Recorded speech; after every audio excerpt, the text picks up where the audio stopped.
Hey everyone, Nomad Flair here. It's been a while, welcome back.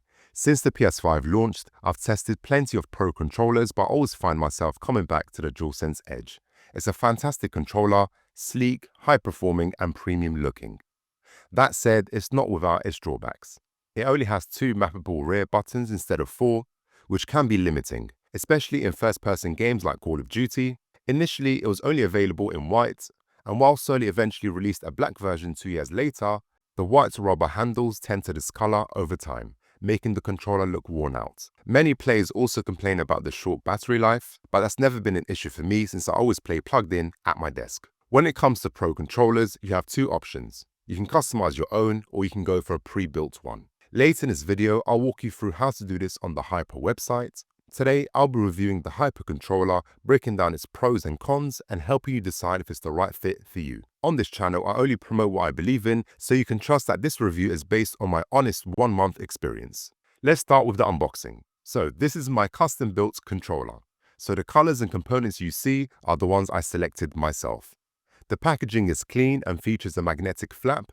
I would have preferred a carry case similar to the DualSense Edge or the Victress BFG, but that's a minor gripe. Inside the box, you'll find the controller itself along with two pairs of low dome thumbstick caps with different textures and a high dome cap already attached onto the controller. The controller maintains the typical DualSense design, but the back is a completely different story, which we'll explore later on in detail. I opted for the matte black finish, which I find more visually appealing than the midnight black DualSense. The smooth texture feels great in the hands, and the ergonomics with the four rear buttons fit comfortably and feel natural. The D-pad has a muted sound when pressed, and in my opinion it feels and sounds better than the DualSense.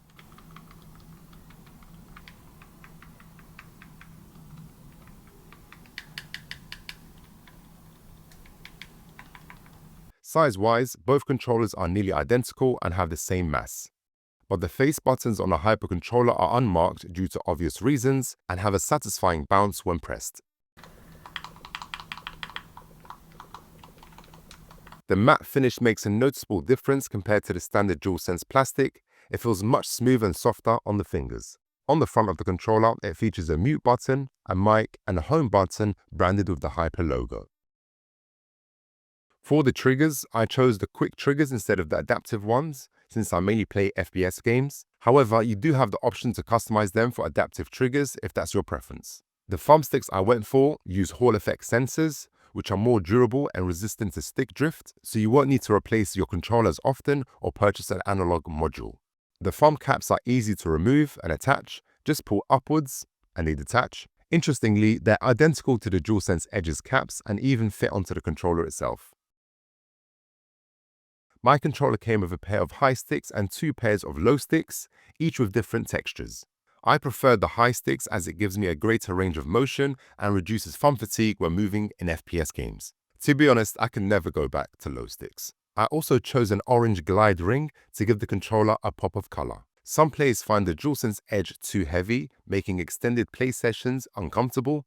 While I never had that issue, the HYPR controller is noticeably lighter, which should address that concern.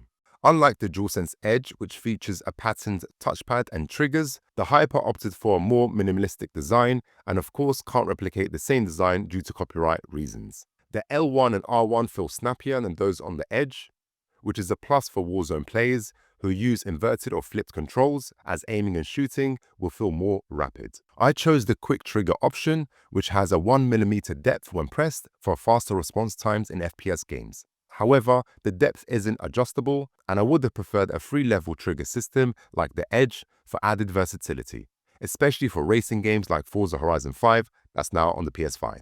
To enhance grip during long warzone sessions, I've added a sports grip, which reduces the risk of slipping. I love how it complements the back paddles aesthetically. Speaking of paddles, the standout feature on this controller is the Flex Pro, which includes 4 mappable back buttons. You can opt for mechanical buttons instead, but I prefer these. They have a curved design that makes them easy to press and feature grip marks similar to the controller handles, enhancing both function and style. Comparing it to the DualSense Edge, you'll notice that the Edge's paddles sit between the top and bottom paddles of the HYPR controller. The HYPR paddles are thicker, which helps prevent accidental presses. Unlike the Hex Phantom, which also has 4 rear mappable buttons but lacks paddles.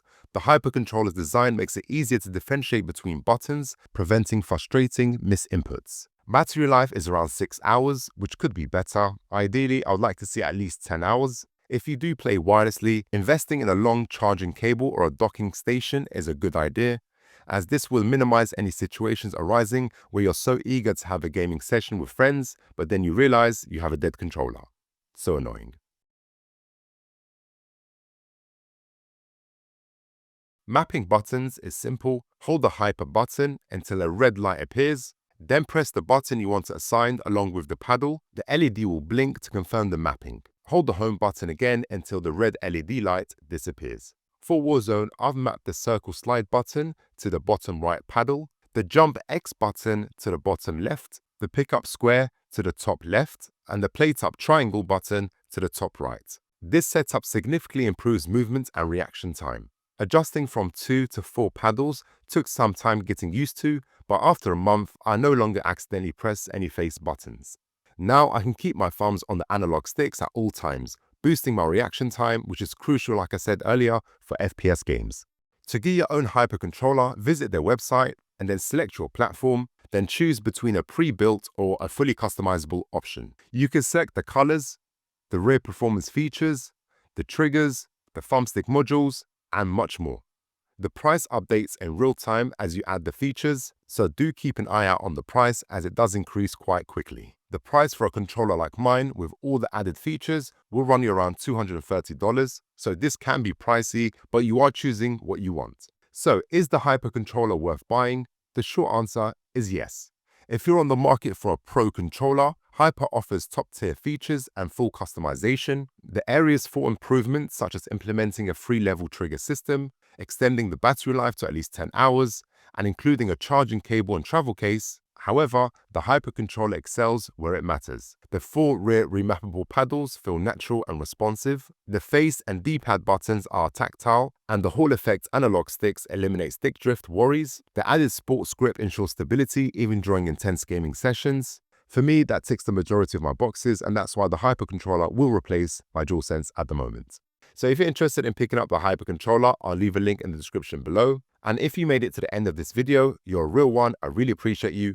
Comment pro controller, and I'll be sure to give your comment a like. I would appreciate if you could leave a like and subscribe to the channel if you're into tech or gaming. I'll catch you in the next video, guys. Take care. It's not a game, it's a rich thing.